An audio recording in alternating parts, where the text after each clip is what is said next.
Je suis sans famille. Je m'appelle Rémi. Je m'appelle Rémi. Et je me balade. Et je me balade avec tous mes amis. avec tous mes amis. Vitalis. Vitalis Dolce.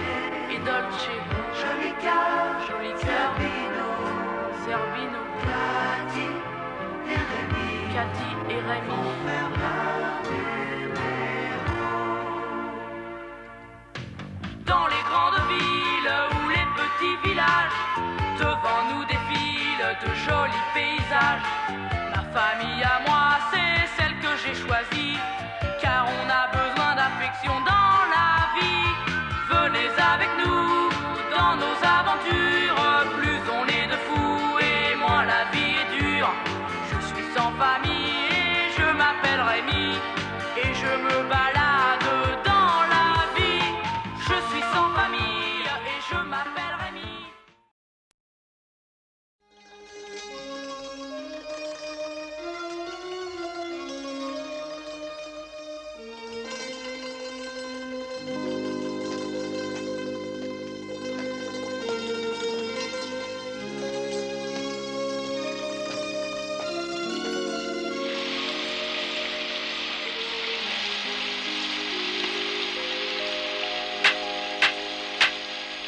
Le dénommé Vitalis, convaincu d'injures et de voies de fait envers un agent de la force publique, est condamné à 2 mois de prison ferme et à 100 francs d'amende.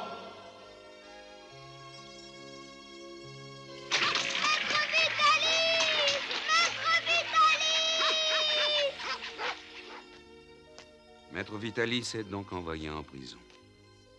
Le cœur gros, Rémi décide de quitter Toulouse, accompagné de Zerbino, Capi, Jolicoeur et Dolce. Il n'a pas le temps de se demander quelle route il va prendre. L'important est de quitter la ville du cauchemar. Le reste n'importe peu. Sans autre but que de simplement marcher droit devant lui et avec très peu d'argent en poche, Rémi conduit tristement sa troupe d'artistes ambulants vers un nouveau destin. Et à chaque pas qu'il fait, il se souvient des paroles de son maître Vitalis. Mon cher fils, mon cher petit Rémi, un homme doit apprendre à vivre par lui-même. Tu ne peux compter que sur toi.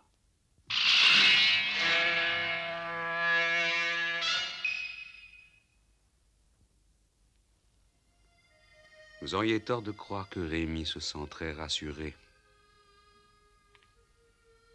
Malgré son pas décidé, Rémi a peur. Vous auriez tort de croire que Rémi n'a pas envie de pleurer. Le cœur de Rémi est rempli d'une immense tristesse. Le signor Vitalis était le directeur de la troupe, c'était aussi le maître de Rémi. Aujourd'hui, Rémi est devenu directeur de troupe et chef de famille. Et il ne se sent pas assez fort pour supporter cette nouvelle responsabilité. Pendant 2 mois, Rémi va devoir remplacer son maître Vitalis. 2 mois. Autant dire une éternité pour un jeune garçon de 8 ans.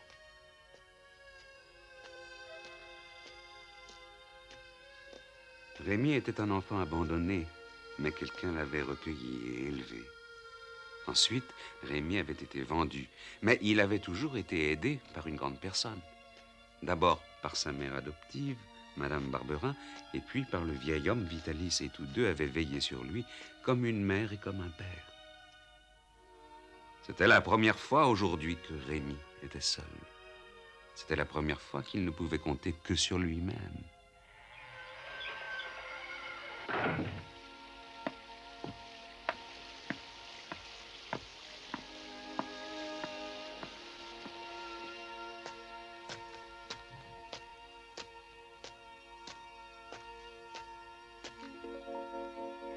Il faut qu'un homme apprenne à vivre par lui-même.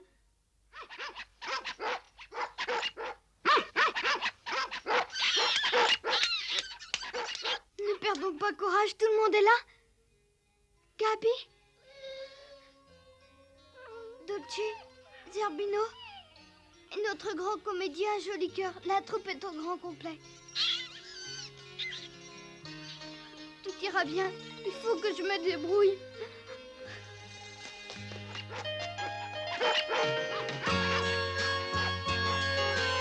Je me débrouillerai. Il faut que je me débrouille. Je ne suis pas seule. Je n'ai pas peur. Tout en poursuivant sa marche, Rémi pense à Vitalis, qu'il vient de perdre, et à tous les bons moments passés en sa compagnie. Il pense aussi à sa maman Barberin, à qui il n'a même pas dit au revoir quand Jérôme Barberin l'a vendu au signor Vitalis. Et enfin, il pense à sa situation qui n'est pas brillante. Je n'ai que 11 sous en poche, mais nous gagnerons plus d'argent en donnant des spectacles dans les villages. Il ne faut pas que les autres voient que j'ai peur. C'est moi le directeur et un directeur n'a jamais peur. Lorsqu'il se sent à bout de force, Rémi regarde le soleil. Le soleil donne de la force, disait Vitalis, et il n'avait pas tort.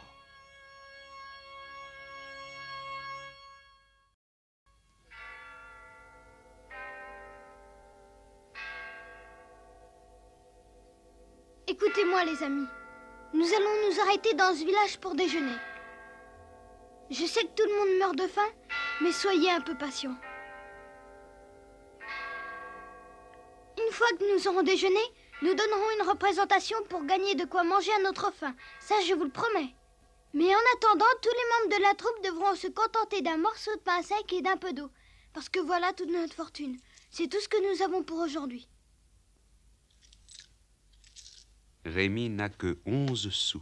11 sous de l'époque, c'est-à-dire environ 2 francs d'aujourd'hui. Et avec 11 sous, on ne peut pas aller bien loin, surtout quand on a 5 bouches à nourrir. Aussi Rémi, qui est devenu directeur de sa troupe, décide de dépenser prudemment cette petite somme d'argent.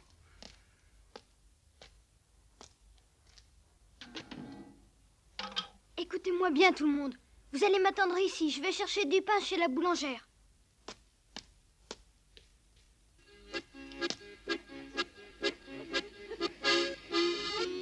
Tout chaud, mon pain sort du four. Que désirez-vous, madame? Une livre de mon pain tout chaud? Voilà, madame. Vous ne prenez pas une brioche pour vos enfants? Regardez, elles sortent du four. Profitez-en tant qu'il y en a. C'est demain la prochaine journée. Voilà.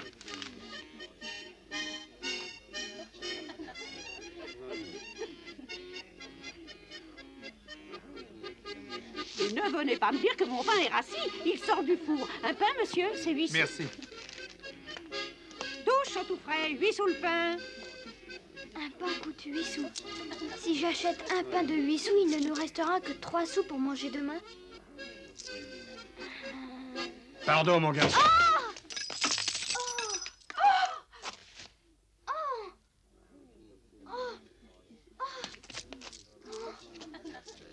Un, 2, 3, 4, 5, 6, 7, 8, 9, 10. Oh, il me manque un sou. Qu'est-ce que je vais devenir? J'ai perdu un sou. Oh. Monsieur, pardonnez-moi. C'est mon argent qui est là. Quoi? Ah, Rendez-le-moi, j'en ai besoin. tu as besoin d'un misérable sou? Tiens, mon garçon.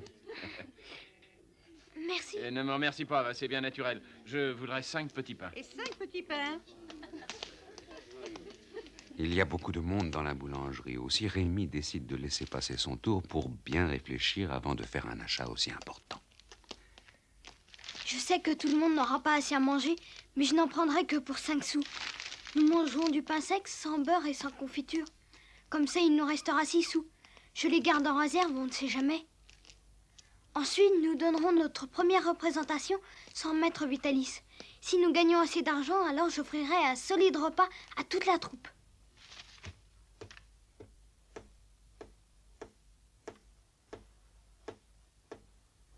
Alors, mon garçon.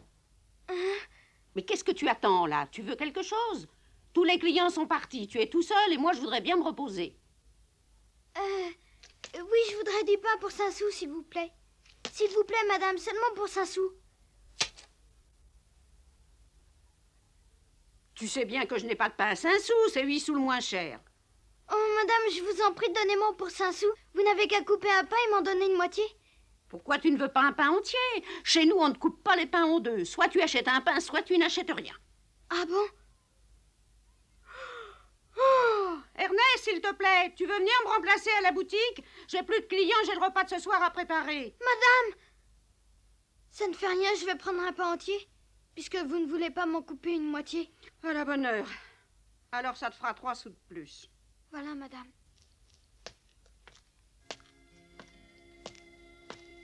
Il ne reste que 3 sous à Rémi. c'est-à-dire presque rien. Son projet d'économiser de l'argent pour parer à l'imprévu commence déjà à s'effriter.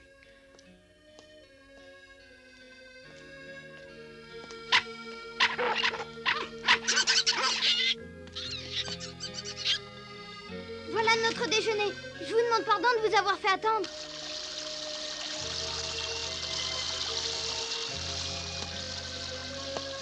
Rémi et toute la troupe s'installent au bord d'une fontaine publique au cœur du village. Le pain est partagé et chacun boit un peu d'eau en rêvant qu'il boit du lait.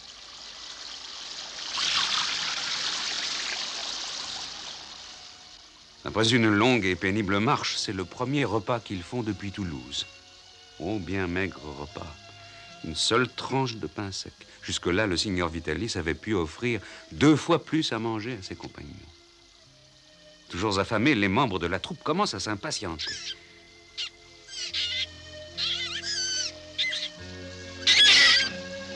Non, c'est tout ce que nous avons, tu n'en auras pas plus. C'est le pain que la boulangère m'a obligé à acheter pour les 3 autres sous. J'ai décidé de le garder en réserve. On ne sait jamais ce qui peut arriver. Arrête, s'il te plaît, Zerbino. Sinon, je me fâche. Arrête!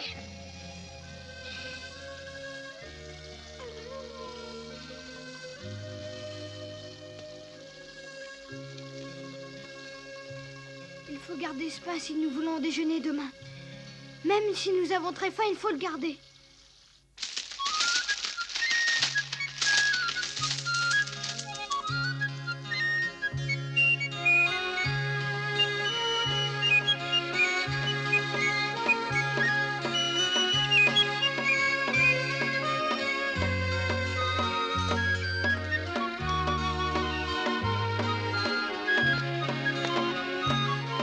Ne vous laissez pas abattre, les amis. Regardez comme le soleil brille. Courage!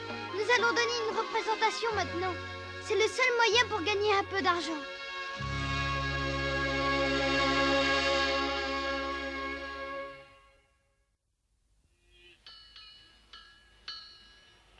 Approchez, mesdames et messieurs.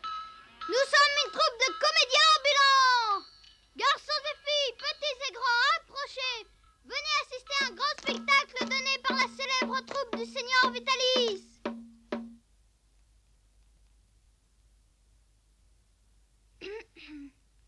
Bon, tout le monde en route, essayons plus loin.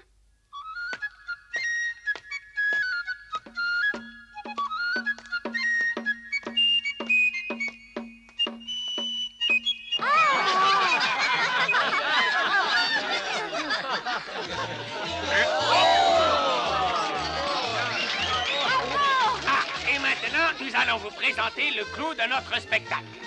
Hop!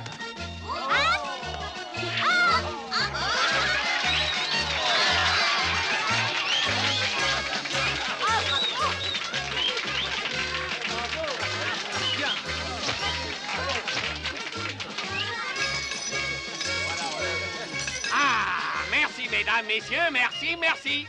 Et n'oubliez pas, mesdames et messieurs, notre prochain spectacle commence cet après-midi à 5 heures. Merci beaucoup, merci beaucoup. Merci beaucoup.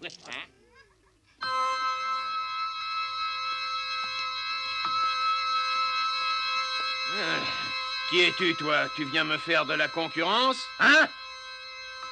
Bonjour, monsieur. Approche un peu.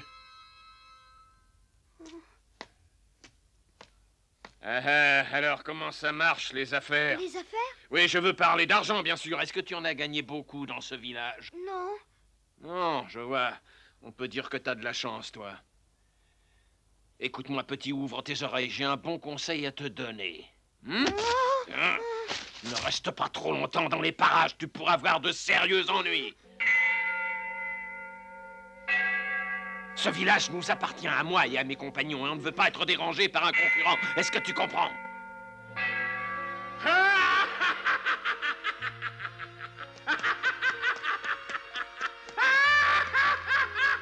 Regardez-moi ça, un gamin, des chiens fouilleux et un singe. Il faudra beaucoup d'eau sous les ponts avant qu'il gagne de l'argent.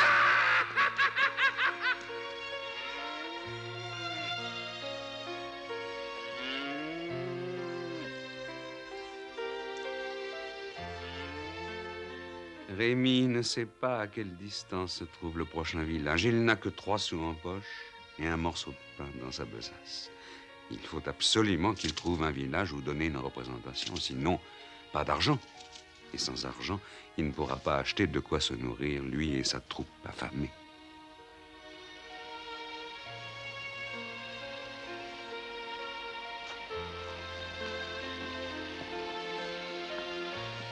Quand on est artiste ambulant, c'est difficile de gagner sa vie.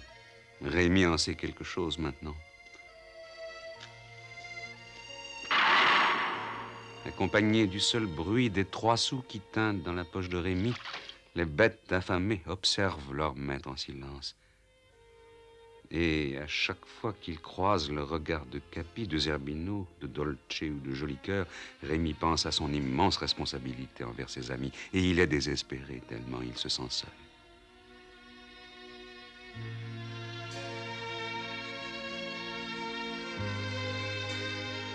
Nous sommes sauvés, les amis, regardez!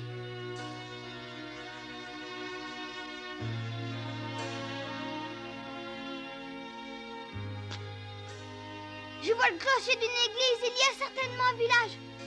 C'est un village! On arrive à un village!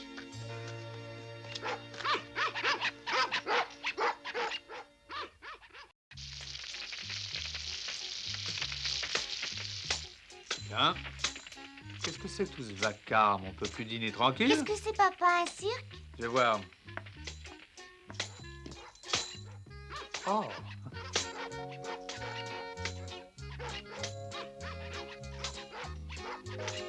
Bonsoir, mesdames et messieurs. C'est aujourd'hui la première fois que la troupe de Seigneur Vitalis a l'honneur de se présenter devant vous. Venez admirer notre incomparable chien savant Capi qui marche sur ses pas de devant. Le célébrissime général Jolicoeur qui fait des bulles de savon. Si vous voulez bien approcher, le spectacle va commencer. Approchez, mesdames et messieurs, approchez. Nous arrivons de Paris, la capitale où notre troupe a fait la joie des petits et des grands.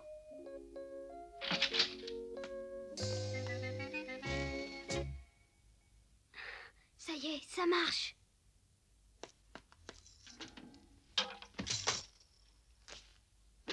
Pour commencer, je vais vous chanter une chanson accompagnée à l'harpe.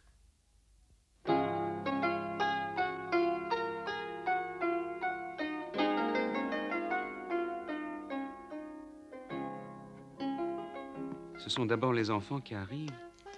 Mais pour gagner un peu d'argent, ce sont les adultes que Rémi doit attirer à son spectacle. Rémi décide de leur laisser le temps d'approcher.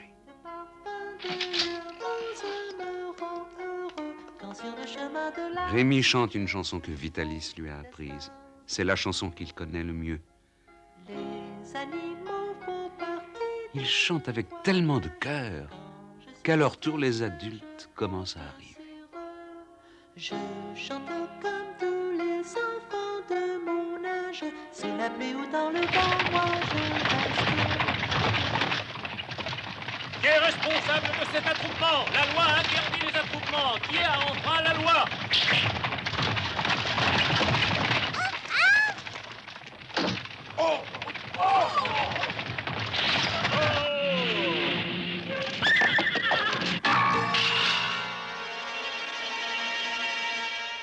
Toi, il faut une autorisation municipale pour travailler dans cette ville et ne viens pas me dire que tu ne le savais pas.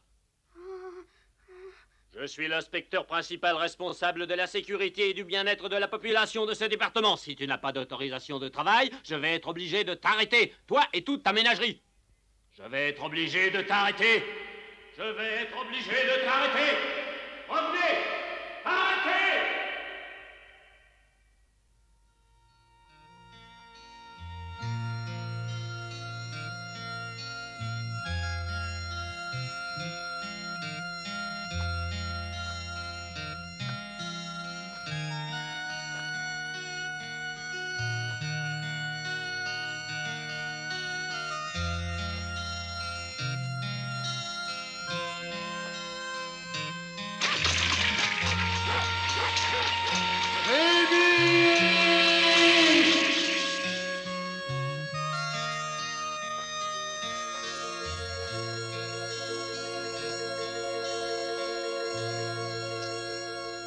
Cherchons un endroit pour dormir maintenant, les amis.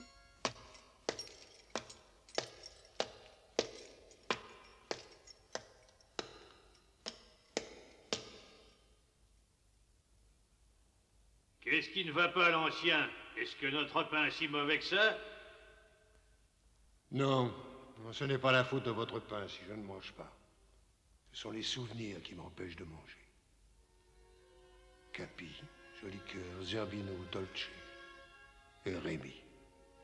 Rémi, mon petit, je n'ose pas toucher à mon pain tellement j'ai peur que tu en manques. Tout ce que je voudrais, c'est pouvoir le partager avec vous tous.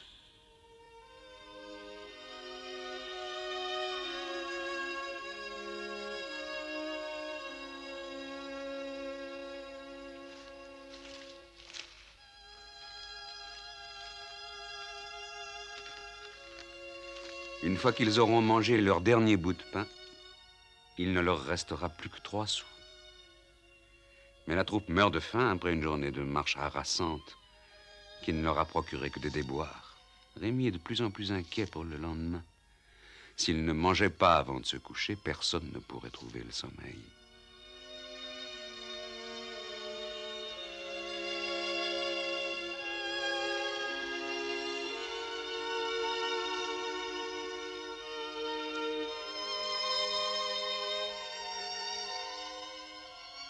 Le morceau de pain que Rémi gardait précieusement dans sa besace est déjà dur et froid.